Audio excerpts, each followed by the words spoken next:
শুক্রের ক্ষেত্র অনেকটাই বড়, কারণ এনার হাতের যে আয়ুরেখা অনেকটা দূর থেকে অবস্থান করছে, ফলে শুক্রের ক্ষেত্র অনেক বড় হয়েছে। শুক্রকে বলা হয় প্রেম প্রীতি ভালোবাসা সৌন্দর্যের কারক, এবং শুক্র মানুষের জীবনের ভোগ বাসনা পূর্ণ করে।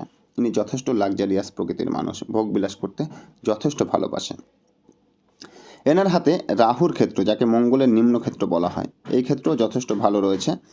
অর্থাৎ এই ক্ষেত্রে তেমন কোনো অশুভ চিহ্ন নেই, শুধুমাত্র একটি ক্রোশ চিহ্ন দেখা যাচ্ছে, যেটা নির্দেশ করে যে আত্মীয় স্বজনের সঙ্গে রিলেশন খুব ভালো থাকবে না বা থাকার কথা নয়। কিন্তু এনার হাতে মস্তিষ্ক রেখা বেশ কিছু রাহু রেখার দ্বারা কেটে গেছে।